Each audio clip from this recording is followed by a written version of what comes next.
A diferença entre o remédio e o veneno é a dose. Vou repetir. A diferença entre o remédio e o veneno é a dose.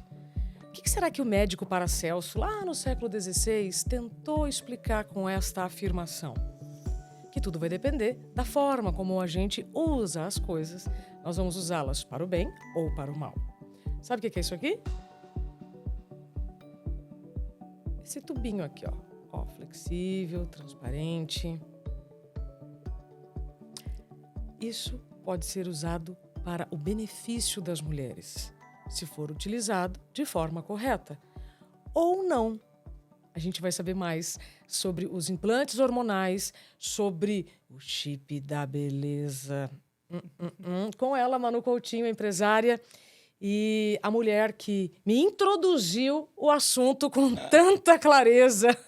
Tudo bem, Manu? Tudo bem, bem-vinda. Obrigada. Que alegria te receber aqui. Minha também. Vou deixar aqui na mesa. Manu, pra gente começar, quem é você?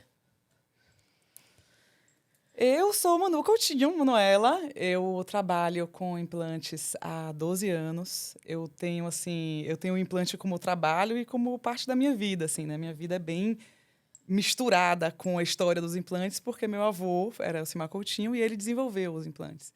Então, eu brinco assim, que enquanto as pessoas nas famílias normais falavam sobre a novela ou sobre o jornal, a gente falava sobre implante.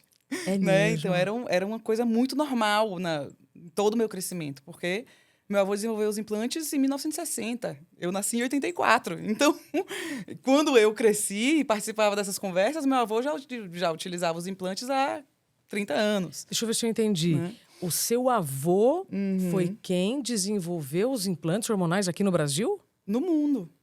Ele que desenvolveu, ele que inventou esse implante. Tá brincando. É. Então foi ele que inventou o chip da beleza?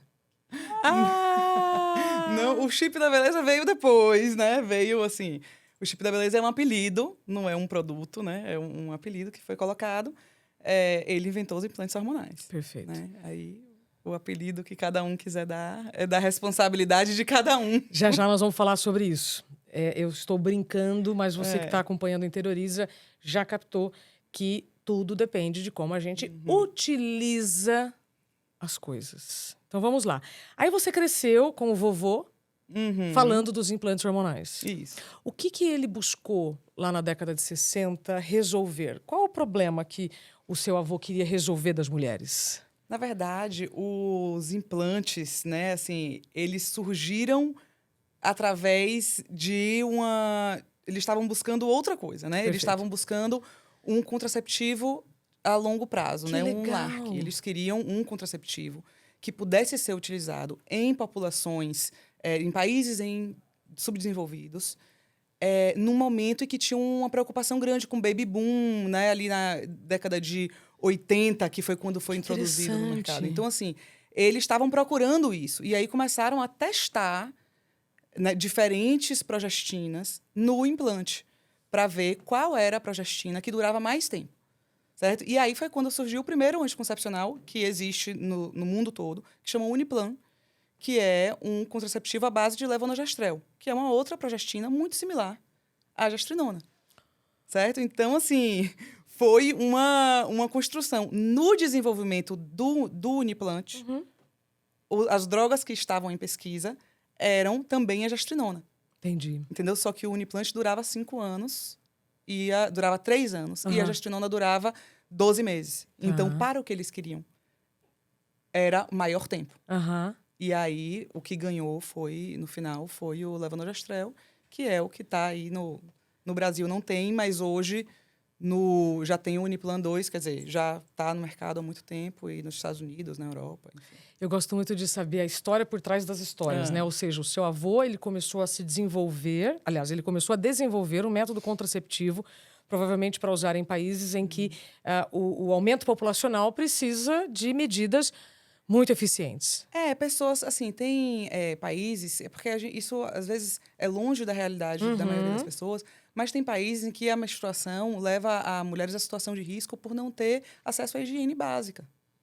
Então, assim, são problemas que o Population Council, que é essa associação que pesquisa métodos contraceptivos, e principalmente em países em desenvolvimento, né, para países em desenvolvimento, estava buscando soluções para essas populações. Né? O que é que a gente pode fazer para que essas mulheres consigam ter uma contracepção e consigam ter uma saúde íntima melhor e tudo. Então, era essa busca.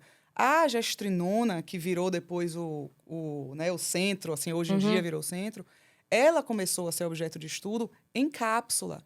Lá atrás, em cápsula, que era para ser tomada uma cápsula semanal. Seria o primeiro contraceptivo semanal. Uau! Né? Era uma cápsula uma vez por semana e tal. E foi feita toda a pesquisa. A gente teve o dimetrose, mas na época da pesquisa, como contraceptivo, fazia contracepção, era tudo bem. Só que o que acontecia? Os contraceptivos conhecidos na época não tinham efeitos colaterais imediatos, né? Como não tem hoje. Você usa o contraceptivo oral, as meninas começam a usar com 13 anos e usam até 35 achando que é uma pílula de farinha que só não faz bebê. Não tem um efeito imediato, né? E a gestrinona tem.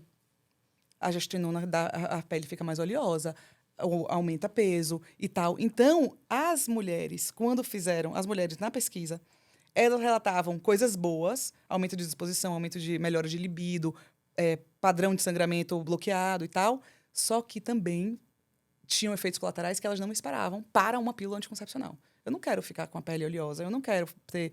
meu cabelo está caindo mais, eu não quero aumentar de peso. Então, isso gerou eu acho que era uma falta de comunicação, entendeu? Entre o que era esperado da pílula anticoncepcional e aqui a gestrinona entregava. Tá. E aí não foi para frente como contraceptivo. Mas só para terminar, rapidinho, como contraceptivo não foi para frente.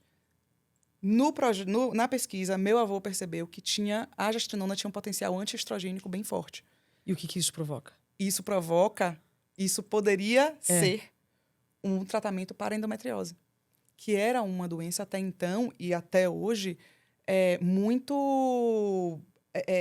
com muita falta de tratamento efetivo, Sim. sabe? Assim, até hoje, o padrão ouro é ruim para a mulher. Então, ele viu que tinha esse padrão, esse potencial antiestrogênico e falou, isso pode ser usado para tratar endometriose. Naquela época, era a época de ouro da laparoscopia. Então, eles estavam descobrindo mais endometriose. Tipo, descobrindo a extensão dos focos, descobrindo que os focos não estavam em lugares, né, assim, até em pulmão tem foco, mas assim, foi quando a doença começou a ser mais estudada, sabe? Mais vista por dentro. E aí ele conseguiu que a Roussel Claff, que era, na época, a indústria farmacêutica francesa que sintetizava a gestrinona, ia descontinuar a gestrinona. E ele escreveu uma carta para Eduardo, que era o dono, e disse, por favor, não descontinue, deixe eu fazer um teste com mulheres que têm problema de mioma, endometriose e tal.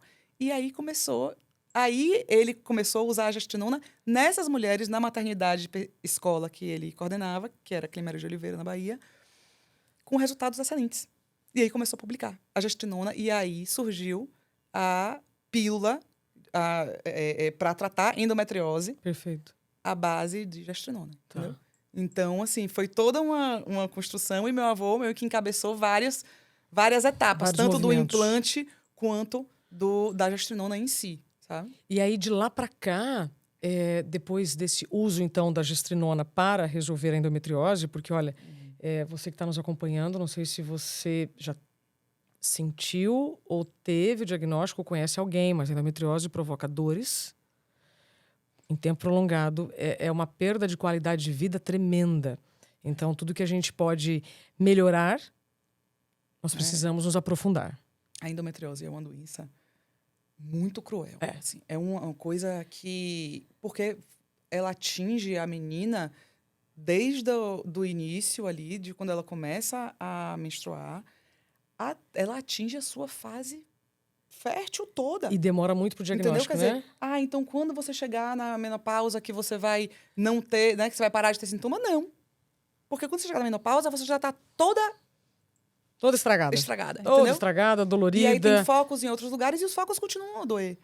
Entendeu? Então, às vezes as pessoas acham, vai tirar o útero, vai ficar. Não vai. Entendeu? Então, é uma doença que é cruel, porque as pessoas dizem que é só uma dorzinha, que tarará, desmerecem muito a dor Porque da é uma dor pessoa. invisível, Manu. Sua tia, você precisava ver sua tia ficava de cama. É. A minha tia... E aí a pessoa fica, entendeu? Ela vai ficando, ela vai se acostumando com aquilo, a dor vai fazendo parte da personalidade da pessoa. A pessoa acaba virando a dor.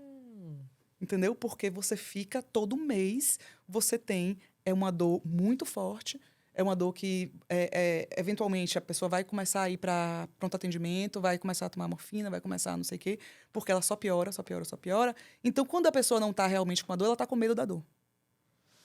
E depois, quando a dor passa, ela está se recuperando da dor. Então, ela vira a dor, sabe? E é triste, sabe? E meninas jovens. E você sabe, Manu, que eu gosto de explicar que dor invisível é dor em dobro.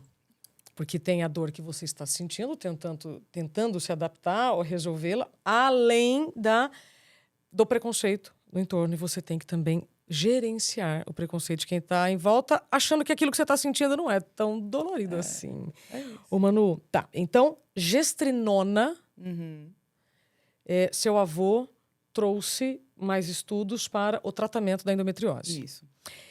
E o que aconteceu neste caminho? Hoje, a gestrinona é usada para que mais? Assim, o que acontece?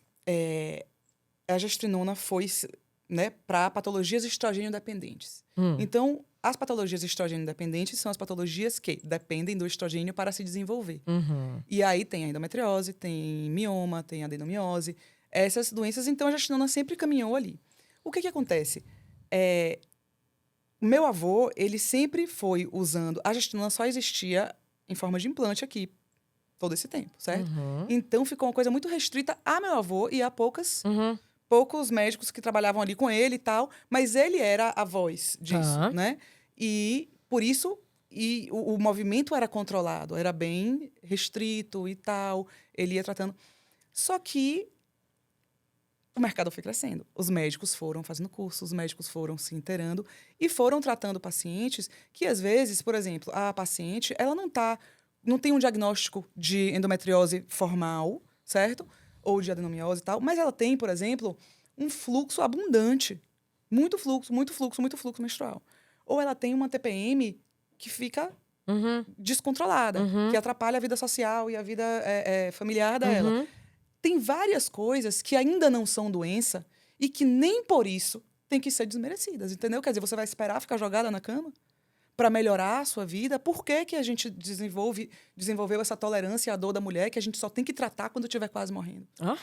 Tô com você. Entendeu? Então, assim, os médicos foram entendendo que a gestrinona, o implante de gestrinona, ao bloquear a menstruação da mulher, ele devolvia a qualidade de vida para aquela mulher que sofria com a menstruação. Só quem... E aí, Entendeu? esse é um papo, né, que não é só direcionado às mulheres que menstruam, mas às pessoas que convivem com essas mulheres que têm essas disfunções mensais. Poxa, mano, isso é de utilidade pública. Exato, então...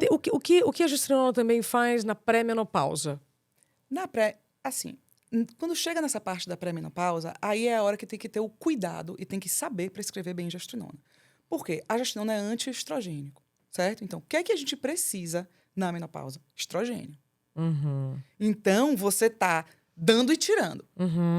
A pessoa que vai prescrever uma gestrinona para uma mulher que está nessa fase precisa saber bem compensar o estrogênio que ele está repondo naquela mulher e a gestrinona em doses baixas. Mas por que uma mulher precisaria de gestrinona nessa fase? Normalmente, mulheres que têm... Nessa fase, a gente já perde muita massa muscular. Tá. E é muito difícil de ganhar massa muscular. É mais difícil de ganhar massa muscular. E a gestrinona ajuda a ganhar a massa muscular e ajuda na densidade óssea. Então, é um tratamento que protege a estrutura física da mulher, que precisa daquilo, certo? Então, assim, uma mulher que tem uma sarcopenia, ou que ainda não tem uma sarcopenia... O que é sarcopenia? Que é ter menos massa muscular do que você deveria ter. Tá. Para sustentar Seu corpo. Seu corpo, claro. né? Assim, então, você tem que ter um banco de músculos quando você chega nessa fase. E a maioria das pessoas não tem. Então, assim, a gestrinona ajuda a recuperar essa massa muscular e tal. E à disposição e ajuda na libido, ajuda em várias coisas. Mas nessa fase de climatério e menopausa, tem que ter esse cuidado, porque o protagonismo é o estrogênio. Uhum. O estrogênio é sempre protagonista na reposição hormonal, porque é ele que parou de ser produzido, né? Entendi. Então você tem que... E aí a gestrinona é um coadjuvante que chega ali quando precisa, né? Ou não, vai chegar ou não, mas não é o astro. Assim. Nossa, muitas perguntas. Quanto custa um tratamento com a gestrinona? Aquela que vai durar 1 ano. Tá, o que vai durar Média. 1 ano... O que vai durar 1 ano em implante, nesse tipo de implante, assim, se for um tratamento de patologia estrogênio independente, se for um tratamento assim, de contracepção, certo? Para interromper a menstruação e tal, que é um tratamento que a gente fala assim, dose plena, né? Varia, porque varia de acordo com a região, de acordo com o médico. E a quantidade de peso e também. Tal, varia de acordo com a prescrição, mas vai ser assim, entre 5 e 8 mil reais. O ano todo. Para o ano todo. Perfeito. Esse é o valor da sua paz. Né? Esse é o valor de você não sentir dor e ter uma qualidade de vida melhor. Sim. Né? Sim. Manu, agora vamos lá. Por que alguns médicos e algumas áreas da medicina criticam tanto a gestrinona? Porque começou a ser utilizada pelo efeito colateral, em vez de pelo fundamento dela, né? Assim, a gestrinona, até pouco tempo atrás, ela só estava disponível aqui, certo? Você via que ela estava disponível só nesse tipo de implante. Tá. Que é o implante discelástico, dura 1 ano, que é um implante que faz contracepção e que trata patologia e tal. Há uns 6 anos, surgiu os implantes absorvíveis, que são implantezinhos menores, que duram menos tempo, que não precisam ser retirados. E esses implantes abriram Não muito precisam ser retirados, eles são absorvíveis. O corpo Eles vai absorvendo. Vai absorvendo. É essa mesma estrutura? Não, Não. parece uma cápsula, como se fosse uma cápsula o quê? Como se fosse uma aspirina Tá. de forma cilíndrica. E menorzinho, assim, de acordo com a gramatura, né? Se for 25 ou se for 40, enfim. Mas o que acontece? A partir do surgimento da gestrinona em implante absorvível, entraram muitos outros médicos no mercado, que não necessariamente são ginecologistas. Tá? Então, assim, isso não quer dizer que é ruim. Quer dizer o seguinte, entrou gente. Entrou muito mais gente do que o que a gente estava acostumado. E dentro dessas pessoas tem médicos excelentes e tem médicos que não são excelentes. E os médicos que não são excelentes acabam tentando surfar uma onda de chip da beleza e tal para atrair paciente e falando que a gestrinona vai fazer isso e vai fazer aquilo e vai, entendeu?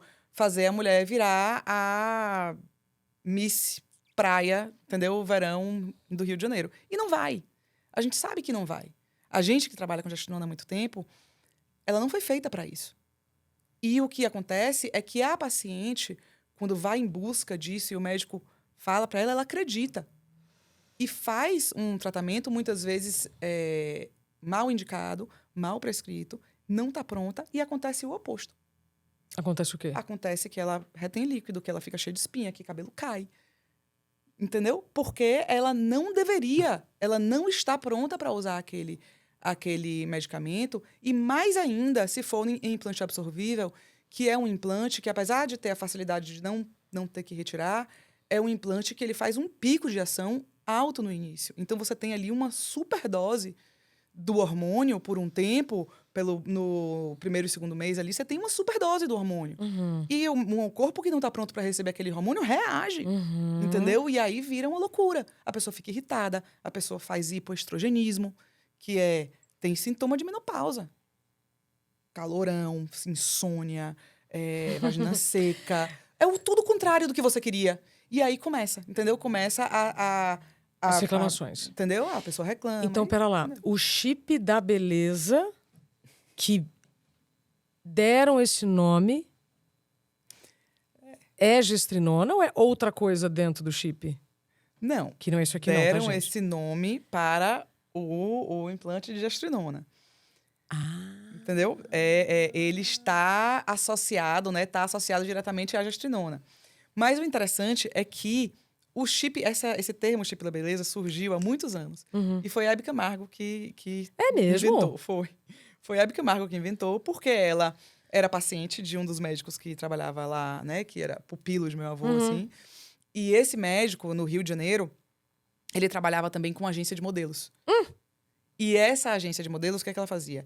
Ela, quando a menina vinha, né, jovem e tal, vinha se inscrever e a menstruação atrapalhava muito as meninas. Uau. Então, a agência mandava as meninas para o médico, o ginecologista, para fazer consulta e tal, e para botar o implante, que não era de gestrinona. Era de Nestorone, é outro implante. É outro implante. Parece um palavrão, como é que é? Nestorone. Ok, não precisa salvar esse nome não, gente. Nestorone, que também foi chamado por muito tempo de Elcometrina, por causa de meu avô. Porque meu avô foi um dos desenvolvedores dele também. E esse implantezinho é um implante que dura 6 meses.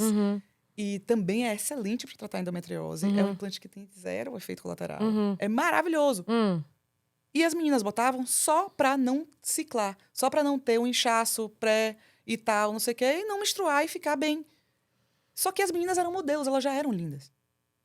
Então ficou... A Hebe Camargo falou, aquele chip da beleza e tal. Gente. No ar, se referindo a esse implante.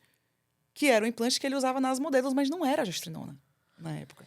Era Nestorone. Passou o tempo foi passando, não teve nenhuma repercussão grande de chip da beleza, nem nada. Mas... Não tinha internet, né? Naquela época. Não tinha esse abuso de informação que a gente tem hoje, né? Que é assim. Só que aconteceu o seguinte, depois de alguns anos, 2 atrizes famosas, assim, e já muito bonitas, que eram pacientes até de lá de meu avô e tudo, falaram publicamente que usavam implante de gestrinona. Entendi. Uma foi Juliana Paz e a outra foi Débora Seco. E saíram, tipo assim, em veículos grandes. Aí a mulherada ficou louca. Quero ficar igual a Juliana Paz. Bota o chip aqui em mim. Você viu Juliana Paz como era antes de botar o implante? Já era linda. Débora Seco já era linda. Assim, não foi o implante. Entendeu? Foi que, sim, elas emagreceram, ficaram mais definidas, ganharam mais massa muscular e tal. Provavelmente. Mas porque elas já eram assim, já tinham esses hábitos, já estavam nesse caminho, sabe? Perfeito. Manu, a gente tem poucos minutos para encerrar o nosso programa, então eu quero trazer aqui uma informação de utilidade pública, porque quando nós nos conhecemos e você começou a me dizer quantos anos antes da menopausa a pessoa já começa a ter alguns sintomas, e a perda óssea, a perda muscular, você falava isso e eu me via na sua fala. Porque eu tenho 42 anos nessa gravação, tá, gente? Não sei, né? No futuro... Neste momento em que estamos gravando, eu tenho 42 anos e comecei a sentir alguns calores. Aí, quando eu validei com a minha mãe, eu falei, mãe, quando você teve menopausa? Tanto. Eu falei, opa, então eu já tô nesse período de 10 anos antes. E todas as características que você dava das mulheres, o que vai acontecendo com o tempo, eu já estava percebendo. E aí, como sou uma mulher que gosta de viver na pele aquilo que eu sinto, que vai contribuir para a vida das pessoas, eu pedi a gestrinona para experimentar e estou com ela aqui no meu bumbum, tá, gente? Não vou mostrar para vocês que é impróprio, né, pro horário. Mas o que eu quero dizer? Vocês estão vendo espinha aqui no meu rosto? Dá um close aí, Jean. Tem espinha aqui no meu rosto? Não. Meu cabelo está caindo? Sim ou não? Não. Eu estou mais irritada? Não. Ou seja, a prescrição que me foi feita pela minha idade, pelo meu peso e pelas características que eu buscava, foram atendidas e tá tudo certo. Então, muito cuidado com esses últimos minutos aqui. Eu passo a palavra para você encerrar, Manu, sobre a quantidade e o que você está buscando. Porque ilusão tem um monte por aí. Exato. Eu sempre tento alertar as pessoas de que, assim, quando você vai buscando a gestrinona, você vai buscando a solução para uma questão hormonal, sabe? É uma questão específica. A gestrinona, ela não vai resolver todos os problemas de sua vida. Ela não vai resolver a crise do seu casamento, ela não vai te dar um emprego novo, ela não vai fazer você ganhar na Mega Sena. Ela não vai fazer isso, entendeu? Ela não é a solução para tudo. Mas para a sua questão hormonal, ela pode ajudar se ela for o hormônio indicado. Exato. Certo? Se tiver realmente a indicação. Se ela for o tratamento indicado, ela vai te ajudar bastante. E aí sim, se você tiver mais disposição, se você tiver sem dor e tudo, é muito mais fácil melhorar o casamento, tá? Mas continua dependendo de você. Sensacional. Né? Porque é isso. É muito cuidado, tá, gente? Na verdade, assim, se te venderem qualquer solução milagrosa, já desconfie. Isso não existe. Exatamente. E eu fico muito triste quando eu vejo mulheres que estão tendo prescrições equivocadas, reclamando de consequências que não tem nada a ver. Porque não teve a prescrição correta. Então, para mim, veja, por mais que eu falei para Manu, eu quero experimentar isso, eu quero viver essa experiência, né? Eu tenho 42 anos, eu sou adulto, né? Eu tenho maturidade pela decisão que eu tô tomando. Só que só quando eu falei com o médico, fiz todos os exames, é que nós tomamos, de fato, a decisão. Exato, porque... Foi porque deu uma louca, agora eu quero. Não, vamos ver se é possível reduzir esses sintomas. Só as mulheres que sentem esses calorões pré-menopausa entendem o que eu tô falando. Exato. O quanto isso é desafiador. É muito difícil. E viver assim é uma coisa como se fosse normal, sabe? Como se você tivesse que lidar com isso e nada tá acontecendo. Você fala, mas está acontecendo. Claro que sim. Tipo, está acontecendo alguma coisa. Né? Assim, você não tem que passar por isso sozinha. Né? Assim, você pode procurar um médico. A gente sempre se acostumou a que o outro valide que não tá tudo bem. Sabe? Você espera outra pessoa te dizer se tá bem ou não com você. Você sabe. Nossa, isso Você é ótimo, sabe hein? quando você não tá bem. Sabe? Então, assim, quando me perguntam, muitas vezes as meninas perguntam, é normal isso, isso, isso? Eu falo, não é. Normal é se sentir bem.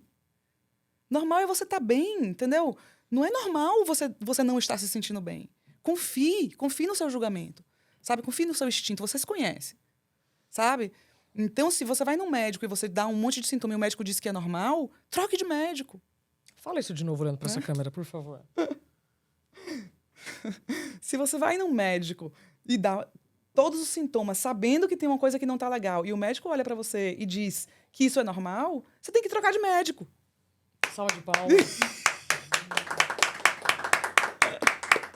Não falo palavrão. Se eu falasse, eu diria... A gente precisa repetir essa informação. Manu, o que eu tenho ouvido de relatos que as pessoas falam assim... eu cheguei no médico, tal, fiz exame, ele disse que eu não tenho nada. Se alguém te disser isso, dependendo do que você estiver sentindo, é porque você tem tudo. Ele não tá te ouvindo. Entendeu? Assim, ele não tá te ouvindo. Não tá te vendo inteira. Não tá, assim... E a gente tem que confiar, sabe? Assim, a gente se conhece bem. Você sabe quem você é. Então, quando você não tá bem, você não precisa de outra pessoa que te diga que você não tá bem. Você sabe, só precisa de uma pessoa que te ajude a te resgatar. A ficar melhor. Entendeu? Pronto. É só isso. Maravilhoso. Então, Manu, então vamos lá. Este é um ritual que eu tenho feito com alguns convidados e você vai participar, então, deste ritual das areias, que é a soma aqui de todas as intenções de todos os convidados que sentam nesse sofá. E coloque aqui, você vai escolher a cor que você quiser, a areia que você quiser. A gente abre aqui e você coloca inteiro. E aí você mentaliza, né? O que você quer que quem está nos acompanhando absorva desse papo, dessa informação, as suas considerações finais. falando... Pode, como você quiser. Ou só joga. Imagina quando ele estiver cheio, quantas intenções vai ficar boas, lindo. né? Vai. Então, vamos lá. Eu desejo, sim, que uma pessoa que esteja vendo isso tenha a vida realmente melhorada, sabe, assim? E se reencontre, sabe? E que as pessoas entendam que elas podem ser felizes sempre, sabe? Que não tem uma idade que você deixa de ser feliz, que você tem que passar a sobreviver, porque, entendeu? Não existe isso. A gente pode ser feliz a vida toda, sabe? Até porque nós estamos falando aqui de longevidade, tá? Não sei se já ficou claro aqui o que nós estamos falando, mas nós estamos falando de longevidade. E quanto mais nós estamos vivendo, mais nós vamos ter que falar sobre a reposição hormonal. Por quê? Porque nós vamos deixando de produzir muitos hormônios com o passar do tempo. Então, é evidente que eu, com 40 anos, não terei as mesmas produções do passado e adiante eu não vou ter as que eu estou tendo agora. A gente precisa falar mais sobre reposição hormonal. Exato. Ou eu tô doida? Precisa, porque não tem, assim, quando a gente olha para a vida da mulher como o motivo para o qual ela foi idealizada, né? A mulher foi idealizada para quê? Para nascer, para reproduzir, para morrer, certo? Reprodução da espécie. A mulher não foi idealizada para ser como eu e como você. Tipo, tá aqui, entendeu? Com 40 anos, trabalhando, bonita, malhando, fazendo amor, tudo. A mulher não foi. Não, a gente não foi esse o objetivo da fêmea no mundo, certo? Então, assim, se a gente fosse cumprir com o objetivo da natureza mesmo, a gente ia, a partir de 15 anos, a gente ia começar a parir um filho por ano, certo? E Como aí, quando a muitas gente fizeram. tivesse com 35 anos ou mais, a gente ia parar de ter esses filhos, ia ter ali uma regra ou outra e ia entrar na menopausa. A gente não ia menstruar a vida toda. E aí ia morrer. Entendeu? Porque uma mulher de 40 anos, de 45 anos, há pouco tempo atrás era uma idosa. Eu ia falar isso agora, gente. Eu Entendeu? olhava a minha avó com 50 e eu achava ela uma senhora. Exato, uma senhora. Sabe? Uma senhora. Imagina. Exato. Hoje eu vejo uma mulher de 50 anos e eu falo, meu Deus do céu, que potência. Claro que vai depender muito da sua saúde mental para se desenvolver e buscar recursos que, se você não estiver produzindo naturalmente, que você encontre um médico que faça a prescrição correta, uma solução. Uma mulher de 35 anos produz metade da testosterona que ela produzia com 20. Ixi, aí nós entramos aqui em testosterona e não vai dar tempo. Provavelmente precisa do dobro, entendeu? Para cumprir com as obrigações e com as funções e com os desejos Total. de 35. Então, assim, a questão é, se a gente quer ser essa mulher produtiva, saudável, por até 80, 100, 120 anos, a gente vai ter que repor o que a gente deixar de produzir, porque não tem como, é um carro sem gasolina. Não tem como. Entendeu? E aí a gente vai ser obrigado a falar sobre isso. Que bom que você que chegou até aqui no Interioriza já teve essas informações e agora está contigo. Se aprofundar mais no assunto, buscar mais informações, seguir a Manu no Instagram, por onde? Manu Coutinho Real. Tá, tem mais alguma outra informação que você queira divulgar? Não, acho que tá tudo lá. Acho que é isso. Tô aqui, tô à disposição. Minha função, além do ser empresária e de ter laboratório de implantes hormonais, que é o Lavi. E ser a neta de quem ser criou, a neta do criador. de meu avô, né? Minha função além de tudo isso, é jogar a luz na saúde das mulheres, sabe? Assim, é realmente um desejo que as mulheres entendam a sua saúde como uma coisa gostosa e não como falta de doença, sabe? Assim, a saúde como uma bênção, como uma coisa boa, como uma vida boa e não como só... Problema. Entendeu? Só não estar doente, Sim. sabe? E eu acho que, a partir disso, a gente ganha vida no mundo todo. Porque eu sempre falo assim, quando você cuida de uma mulher, você melhora o mundo. Né? Assim, porque uma mulher melhora tudo em volta dela. Uma mulher, quando tá bem, ela melhora a família, ela melhora a comunidade, ela melhora tudo. Então, quando a gente cuida de uma mulher, a gente melhora o mundo. E eu acredito nisso piamente, assim, sabe? Eu também, por isso que você está aqui. Obrigada. Até breve, minha querida. Obrigada. Seguimos juntas. Obrigada pelo seu tempo e confiança. Gostou? Então compartilha com todas as mulheres da sua vida.